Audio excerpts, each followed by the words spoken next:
Alors, solution de l'énigme portant sur le nombre de lycéens dans mon lycée. Donc si on venait à traduire les données de l'énoncé mathématiquement, je vous rappelle, donc, dans mon lycée, il y a entre 850 et 1650 lycéens. Donc on va dire soit n, le nombre de lycéens. Dans l'énoncé, on sait que n est compris entre 850 et 1650. Par la suite, si vous reprenez l'énoncé, si jamais les lycéens avaient été confinés dans des salles 3 élèves, il en resterait alors 1. Ça veut dire précisément que n peut s'écrire sous la forme 3a plus 1. Alors même en primaire, vous avez vu ce type d'écriture, c'est ce qu'on appelle la division euclidienne de n par 3, où 1 serait le reste. Reprenez l'énoncé, et pour la même occasion, on a n qui s'écrit sous la forme 4b plus 2, n qui s'écrit sous la forme 5c plus 3, n qui s'écrit sous la forme 6d plus 4, et n qui s'écrit sous la forme 7e plus 5. Alors si on veut faire les choses rigoureusement, ces nombres a, b, c, d et e sont tous des entiers naturels, c'est-à-dire des entiers positifs. Alors maintenant, je me doute que là, vous n'avez pas vu ce qu'il y avait à faire de plus simple. Vous avez dû vous dire, alors, par exemple, ne serait-ce ici, n-3 est un multiple de 5, donc n-3 finit par 0 ou par 5. Mais c'est bien trop long. Alors, il y a une super astuce, c'est d'essayer à partir de n de concevoir un nombre qui ait une particularité. Alors, regardez, si je venais à rajouter ici 2 à n, donc j'aurais de là que n plus 2 serait égal à 3a plus 1 plus 2, ce qui donne 3a plus 3, et c'est magique, ça fait 3 facteurs de a plus 1. De même, n plus 2 serait égal à 4b plus 2, ce qui fait 4b plus 4, d'où 4 facteurs de b plus 1.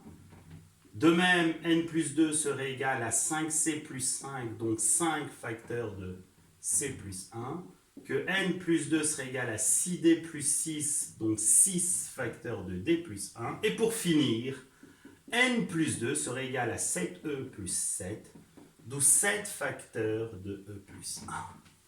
Et là, si vous avez remarqué ce résultat, tout devient simple et rapide. Donc, observez ici n plus 2.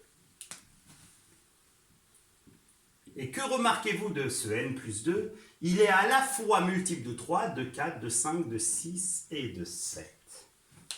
Alors maintenant, il faut avoir un minimum de connaissances.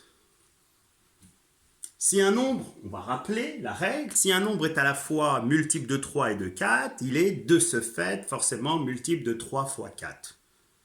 Alors vous allez me dire, d'accord, ouais, si vous voulez. Alors la démonstration rigoureuse a été faite en classe de terminale S en spécialité mathématiques, d'accord, mais là, je ne vous fais pas de démonstration, je vous énonce un résultat. Alors par la même occasion, si un nombre est à la fois multiple de 4 et de 6, est-ce qu'il a obligation d'être multiple de 24? La réponse non, parce que prenez le nombre 12, il est bien multiple de 4 et de 6, sans être multiple de 24. Alors, que dit précisément le résultat? Il dit que si un nombre il est à la fois multiple de A et de B, alors il est multiple de ce qu'on appelle leur PPCM, c'est-à-dire leur plus petit multiple commun. Donc là, n plus 2 étant multiple de 3, de 4, de 5, de 6 et de 7, il sera alors multiple du plus petit multiple commun des nombres 3, 4, 5, 6 et 7. Alors quel est le plus petit multiple commun de 3, 4, 5, 6 et 7? C'est précisément, donc n plus 2 sera multiple. Alors je sais que à ce niveau de la démonstration, j'ai dû en perdre quelques-uns, mais prenez des exemples et vous allez comprendre. Il est forcément multiple de 3 fois 4 fois 5, parce que 3, 4 et 5 sont des nombres premiers entre eux, c'est-à-dire qu'ils n'ont pas comme diviseur positif, leur seul diviseur commun positif c'est 1. Ensuite, on ne va pas prendre 6, parce que 6 c'est précisément 3 fois 2 et que le 3 est là et que le 2 est dans 4, parce que 4 c'est 2 fois 2, multiplié par 7. Et si vous venez à faire le calcul, 5 fois 4, 20, 3 fois 7, 21, 20 fois 21, 420. Donc là, vous venez de découvrir un résultat qui vous a fait, si vous l'avez remarqué, gagner énormément de temps, c'est que ce nombre n plus 2 est forcément un multiple de 420. Alors maintenant, vous allez essayer de me dire à combien est égal à n. Et pour avoir la réponse, il faut utiliser l'information qui a été donnée ici, à savoir que n est compris entre 850 et 1650. D'accord? Donc, quels sont les nombres n, de sorte que n plus 2 soit multiple de 420 et qu'il soit compris entre 850 et 1650. Alors, on va faire, soit vous avez une démonstration qui est rapide, soit vous voulez faire une démonstration un peu plus rigoureuse. Je vais vous donner la démonstration rigoureuse. Ça va vous permettre de revoir quelques notions portant sur les inégalités, les inéquations. Donc ici, n plus 2 étant un multiple de 420, n plus 2 va devoir s'écrire sous la forme 420 fois f, où f est de ce fait ici un entier positif.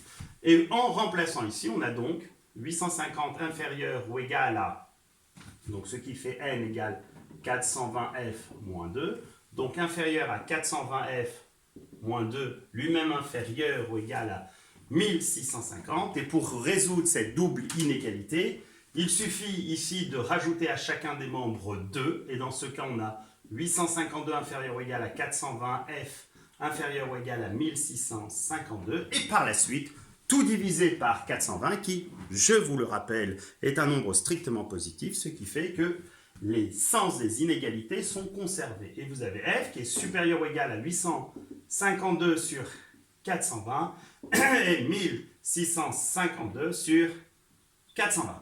Alors maintenant, sans calculatrice, ce nombre 852,420 est égal à 2, quelque chose, et 1652 sur 420 est égal à 3, quelque chose. Donc quel est le seul entier qui est à la fois supérieur ou égal à 2, quelque chose et inférieur ou égal à 3, quelque chose? Il n'y en a qu'un seul, c'est le nombre 3.